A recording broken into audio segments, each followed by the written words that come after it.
Bonjour à tous, je suis Alexandre Abel, le directeur adjoint du domaine Ponceau. Et aujourd'hui, je voulais profiter d'un petit moment pour vous présenter les deux derniers millésimes mis en bouteille au domaine, à savoir le millésime 2018 et le millésime 2019. Et puis pour illustrer un petit peu mon propos, je vous propose aussi de déguster les deux vins emblématiques, les deux vins historiques du domaine, à savoir le Grand Cru Claude Laroche en rouge et le Moret Saint-Denis premier cru Claude et Montluisant en blanc. Les millésimes 2018 et 2019, c'est deux grands millésimes au domaine qui se caractérisent par des vins assez puissants, qui sont voués à des grandes gardes, mais qui se différencient quand même notoirement entre 18 et 19 par peut-être beaucoup plus de puissance en 2018, avec des vins très structurés, avec une grande concentration, et un millésime 2019 qui lui va être peut-être un peu plus sur la fraîcheur et sur l'élégance, avec une très grande longueur en bouche.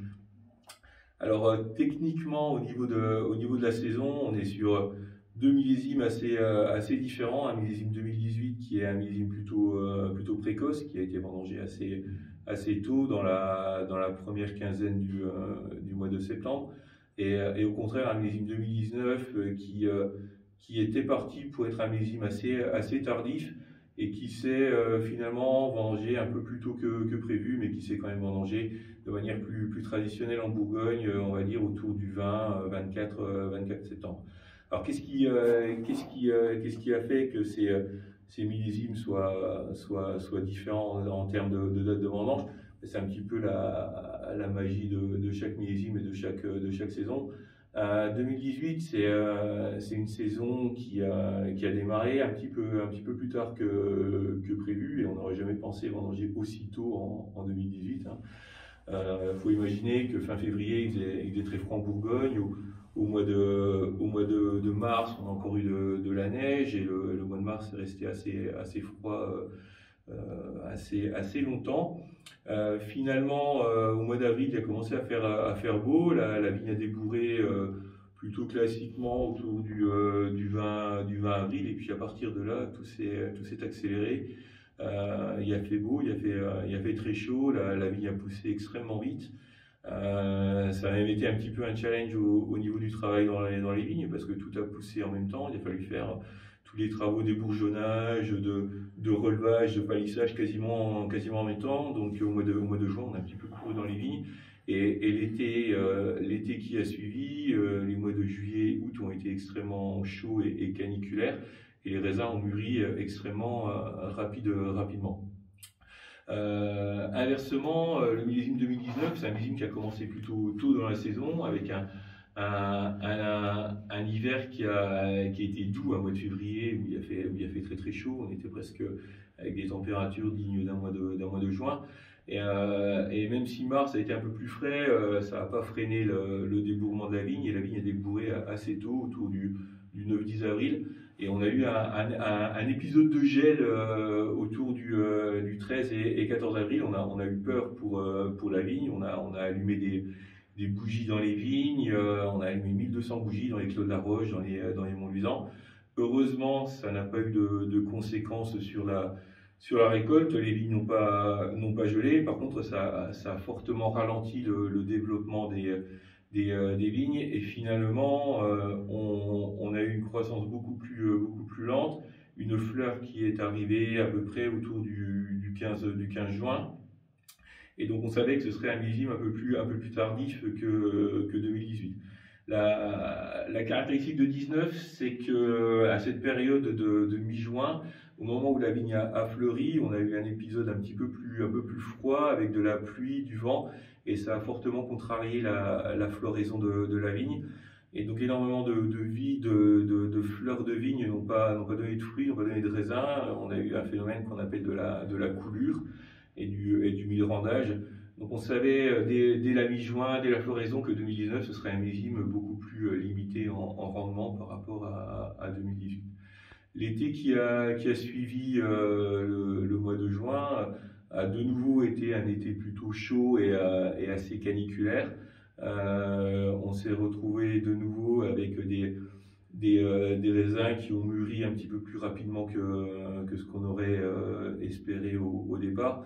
Mais comme le millésime était dès le départ un millésime plutôt tardif, finalement ça a un petit peu avancé la date de vendange d'une semaine. On a quand même vendangé les raisins sur une période plus classique, on va dire sur la deuxième quinzaine de septembre. Ça fait un gros changement, ça fait une grosse différence entre 18 et 19, et c'est ça qui va faire vraiment, je pense, la différence entre les deux vins. 2018, vendange plus précoce, on est sur des raisins qui ont mûri principalement au mois d'août, à une période où les journées sont encore assez longues, où les journées sont très chaudes en France, et où finalement les nuits ne sont pas encore très fraîches. On peut encore avoir des nuits autour de 20, des fois plus de 20 degrés, et donc les raisins vont mûrir extrêmement vite. La teneur en sucre va s'accumuler rapidement et on peut perdre assez vite de l'acidité. Donc il faut être très très vigilant sur ces étés caniculaires et sur ces millésimes précoces. 2019 au contraire, avec des raisins qui ont mûri, on va dire au mois de septembre, hein, la maturité elle s'est faite sur la première quinzaine de septembre. On a des journées un peu moins longues, on a des journées qui sont certes encore belles, avec des après-midi qui peuvent être très chaudes, mais par contre le soleil se couche plus tôt, les nuits sont plus longues, les nuits sont plus fraîches. On va avoir des nuits qui peuvent descendre à 7, 8, 10 degrés, et ça permet aux raisins de mûrir beaucoup plus lentement, beaucoup plus progressivement, et donc on va conserver beaucoup plus de fraîcheur que sur des raisins qui vont mûrir vraiment en pleine canicule au mois d'août. Et c'est ça, je pense, qui va vraiment différencier le style des deux millésimes. Voilà un petit peu un résumé des deux saisons.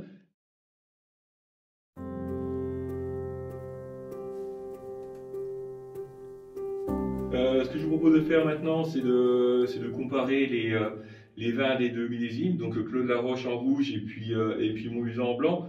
On va peut-être commencer, comme on le fait traditionnellement en Bourgogne et au domaine, par les vins rouges. On va commencer par le millésime le plus jeune, donc à savoir 2019. Alors, dans tous les cas, sur les deux millésimes, vraiment ce qu'on va constater, c'est qu'il y a des très belles couleurs, hein. Les rouges sont vraiment soutenus, on a des rouges très profonds avec des jolis reflets violets. Alors 19, il y a une très belle couleur, il y aura peut-être encore plus de couleurs en 18, mais en tout cas, c'est vrai que dans les deux cas, on a des beaux millésimes avec des rouges très soutenus. Au nez, on a vraiment des nez qui sont intenses, avec des belles notes de fruits rouges, de fruits noirs. Alors 2019, qui est un petit peu plus tardif, a donné effectivement un joli mélange entre des fruits noirs, des notes de mûr, mais il y a aussi des jolies notes de fruits rouges, un petit peu de groseille, un peu de griotte. C'est vraiment qui est très délicat, qui est très complexe, mais qui, même si c'est jeune, est déjà extrêmement expressif.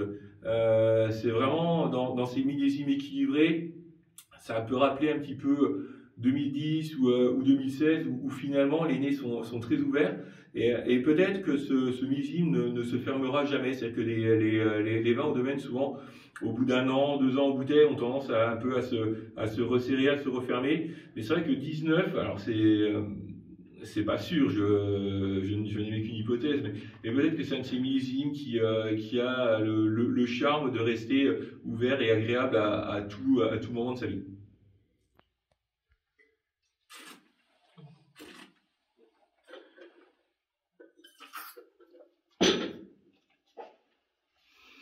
En bouche, on a vraiment quelque chose qui est très équilibré. Il y a une sensation de fraîcheur dès le début de bouche.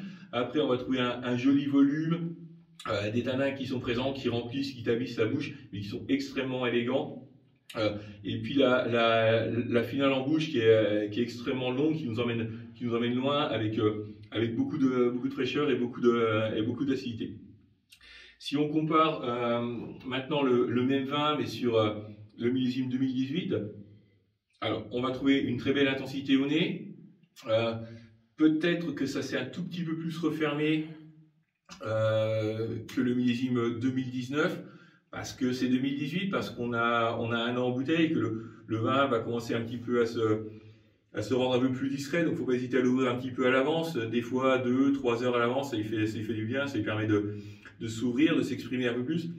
Et ce qu'on va ressentir, c'est plus des notes de fruits noirs. On va vraiment avoir un nez qui va être dominé par des notes de mûre, de myrtille, et puis des jolies notes d'épices également.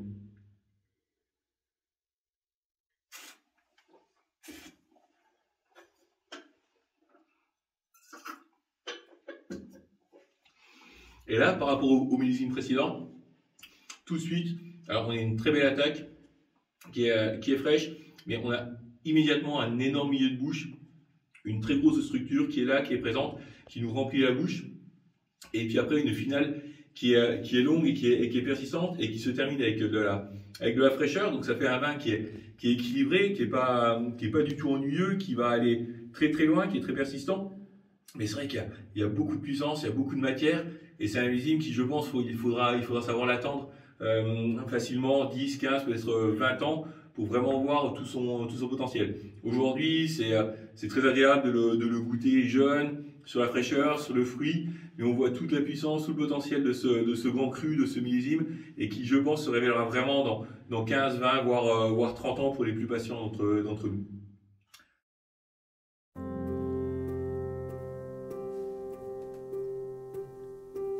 On va goûter maintenant les deux vins blancs, donc les deux millésimes du Clos des Monts-Luisans, donc les deux vins historiques du domaine. Le domaine produit des vins blancs depuis la fondation en 1872, et avec le Clos de la Roche, ça a été longtemps les deux vins qui étaient commercialisés par le domaine. Alors là, on va avoir des vraies différences également entre ces deux millésimes.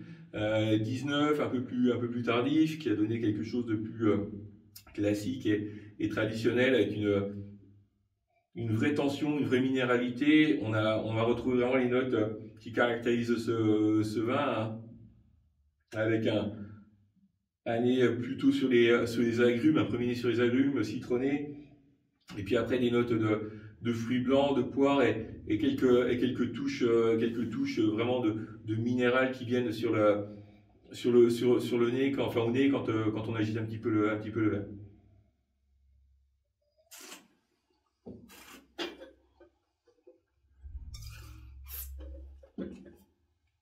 En bouche, c'est extrêmement frais.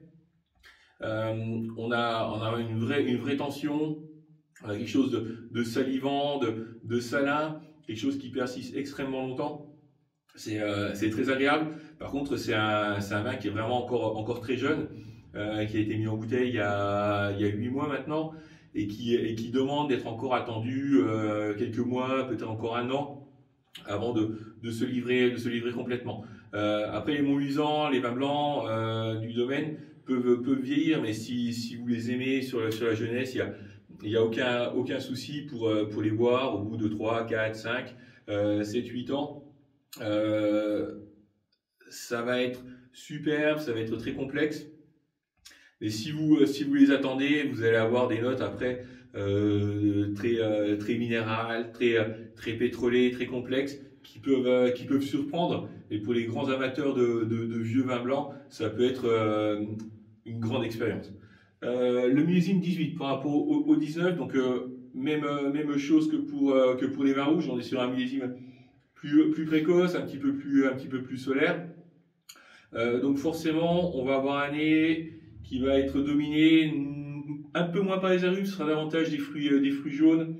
On retrouve de la pêche jaune, et notes un petit peu de mirabelle, et puis quelques notes de poivre blanc.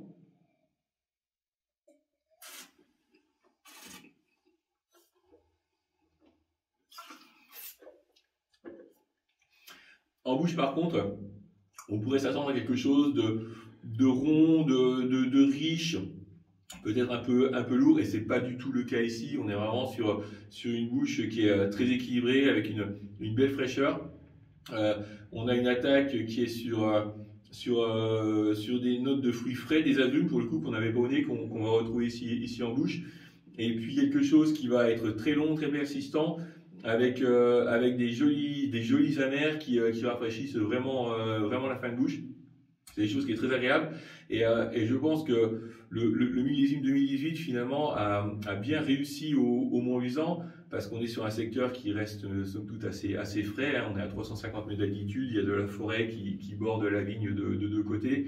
Ça apporte de l'ombre, il y a de l'air frais du plateau qui rafraîchit la vigne. Donc sur ces millésimes un peu plus solaires, ce secteur s'en sort généralement très bien.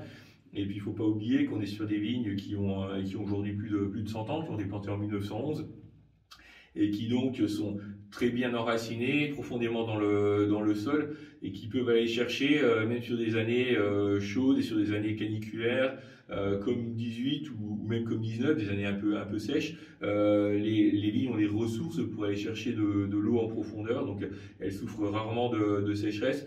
Ça permet de faire bien mûrir les raisins. Et puis il ne faut pas oublier que ces vignes de 110 ans, ce n'est pas du chardonnay, c'est de la ligotée. Et c'est aussi un cépage qui naturellement présente toujours des belles acidités, des belles fraîcheurs. Et ça permet, je pense, effectivement, sur ces millésimes un peu plus chauds, un peu plus caniculaires, de garder de la fraîcheur, de faire des vins parfaitement équilibrés, qui vont ne pas être lourds, qui ne vont pas être ennuyeux.